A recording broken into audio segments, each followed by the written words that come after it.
Welcome to Wonderfactstamil. இன்னைக்கு நம்ம வீடியோவில் என்ன பார்க்க போறோம்னா பவர் பட்டனில் இருக்கிற இந்த சிம்பிளுக்கு என்ன அர்த்தம், கான்வர்ஸ் ஷூஸில் எக்ஸ்ட்ரா இந்த 2 ஹோல்ஸ் எதுக்காக இருக்குது, அமெரிக்கன் ஃப்ளாக் சோல்ஜர்ஸோட ட்ரெஸ்ஸில் ரிவர்ஸ்டாக இருக்குது, இதுக்கு என்ன மீனிங், இந்த மாதிரியான பல சூப்பரான ஃபேக்ட் தான் இந்த வீடியோவில் பார்க்க போகிறோம். இந்த வீடியோ ரொம்பவே இன்ட்ரெஸ்டிங்காக இருக்கும். ஸோ ஸ்கிப் பண்ணாமல் கடைசி வரைக்கும் பாருங்கள். இந்த மாதிரியான வீடியோக்களை தொடர்ந்து பார்க்க கீழே உள்ள ரெட் கலர் பட்டன் அமைக்கி சப்ஸ்கிரைப் பண்ணுங்கள். கூடவே பக்கத்தில் இருக்கிற பெல் ஐக்கானையும் கிளிக் பண்ணுங்கள். வாங்க வீடியோக்குள்ளே போகலாம். நம்மள பல பேருக்கு ரிங் போடுறதுனா ரொம்பவே பிடிக்கும். ஆனால் நான் இப்போ சொல்ல போகிற விஷயத்தை கேட்டால் ஒரு நிமிஷமாவது உங்கள் ரிங்கை ஆச்சரியமாக பார்ப்பீங்க. இனிமேல் ரிங் போடலாமா வேணாமான்னு கூட யோசிப்பீங்க. அது என்னன்னா, நம்ம விரலை சுற்றி இருக்கிற மோதிரம் சுமார் 730 மில்லியன் ஜெர்ம்ஸ் தங்குறதுக்கான இடத்தை தர்றதா சொல்கிறாங்க. இதை கேட்கும்போது ரொம்பவே ஆச்சரியமாக இருக்குல்ல. நம்ம கான்வர்ஸ் ஷூஸில் எக்ஸ்ட்ரா 2 ஹோல்ஸை பார்த்துருப்போம். இது எதுக்காகனா, நம்ம நிறைய நேரம் ஷூஸ் வியர் பண்ணிட்டு இருக்கிறதால கால் ரொம்பவே ஹீட் ஆகி ஸ்வெட் ஆக ஆரம்பிச்சிடும். இதனால் நம்ம ஷூஸ் கலட்டும் போது பக்கத்தில் இருக்கிறவங்க தெரிச்சு ஓடுற அளவுக்கு பேட் ஸ்மெல்ஸ் வரும். இதை தடுக்கிறதுக்காக கண்டுபிடிச்சது தான் இந்த ஹோல். இந்த ஹோல் வழியாக ஏர் பாஸ் ஆகிறதால பாதம் ஹீட் ஆகிறது குறைஞ்சி ஸ்வெட் ஆகாமல் இருக்குது. இதனால் பேட் ஸ்மெல்ஸ் வர்றதும் கம்மியாகுது. இது உண்மையிலேயே ஒரு அருமையான கண்டுபிடிப்புன்னு தான் சொல்லணும். நம்ம எல்லாரும் என்ன நினச்சிட்ருக்கோம், மேகங்கள் மெதுவாக நகருதுன்னு. ஆனால் உண்மை என்னென்னா, மேகங்கள் கார் போகிற ஸ்பீடை விட ரொம்பவே வேகமாக நகருமாங்க.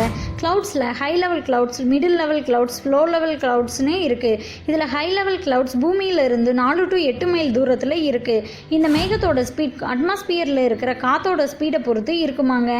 இந்த மேகங்கள் ஒரு மணி நேரத்தில் 125 மைல்ஸை அசால்ட்டாக கடந்துருமா. இந்த ஸ்பீடு ஒரு ரயிலோட வேகத்துக்கு சமமாக இருக்கும்னு சொல்கிறாங்க. இந்த ஃபேக்ட் ரொம்பவே செம்மையாக இருக்குல்ல. நம்ம நிறைய எலக்ட்ரானிக் டிவைஸில் பவர் பட்டனில் இந்த மாதிரியான சிம்பிளை பார்த்துருப்போம். இதுக்கு என்ன அர்த்தம்னு பார்க்கலாம்.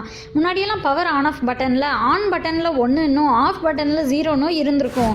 ஆனால் ரிமோட், லேப்டாப் போன்ற பல எலக்ட்ரானிக் டிவைஸில் பவர் ஆன் ஆஃப் பண்ணுறதுக்கு சிங்கிள் பட்டன் தான் இருக்கும். ஸோ இதுக்கு ஒரு சிம்பிள் வைக்கணும்னு யோசிச்சு ஆன் பட்டனோட யூனிவர்சல் சிம்பிள் 1ஐயும் ஆஃப் பட்டனோட யூனிவர்சல் சிம்பிள் 0வையும் ஒன்றா கம்பைன் பண்ணி கிரியேட் பண்ண சிம்பிள் தான் இது.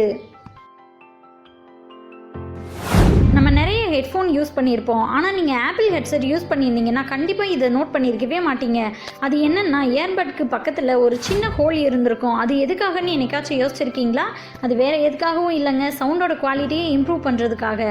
அது மட்டும் இல்லாமல் நம்ம ட்ராவல் பண்ணுறப்போ ஏரோட ப்ரெஷரை மெயின்டைன் பண்ணி காற்றுல ஹெட்ஃபோன் கீழே விழாமல் இருக்க இந்த சின்ன ஹோல் யூஸ் ஆகுது. இந்த ஃபேக்ட் ரொம்பவே யூஸ்ஃபுல்லாக இருக்கும்னு நினைக்கிறேன். நம்ம அமெரிக்கன் ஃப்ளாகை பார்த்துருப்போம். அதில் ஸ்டார்ஸ் எப்போவுமே லெஃப்ட் சைடில் தான் இருந்திருக்கும். ஆனால் சோல்ஜர்ஸோட ட்ரெஸ்ஸில் ரைட் சைடு ஆர்மில் ரிவர்ஸ்டாக இருந்திருக்கும். இதுக்கு என்ன ரீசன்னா, அமெரிக்கன்ஸ் எப்போவும் முன்னோக்கி இருக்கணும்னு நினைக்கிறாங்க. ஸோ சோல்ஜர்ஸோட ட்ரெஸ்ஸில் ஃப்ளாக் ரிவர்ஸில் இருந்தால் தான் சோல்ஜர்ஸ் நடக்கும்போது ஃப்ளாக் காற்றுல பறக்கிற மாதிரியான ஃபீலை உண்டாக்கும். இதனால தான் சோல்ஜர்ஸோட ட்ரெஸ்ஸில் ஃப்ளாக் ரிவர்ஸ்டாக இருக்குது.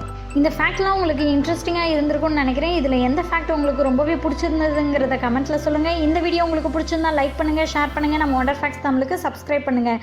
கூடவே பக்கத்தில் இருக்கிற பெல் ஐக்கானையும் கிளிக் பண்ணுங்கள். தேங்க்யூ.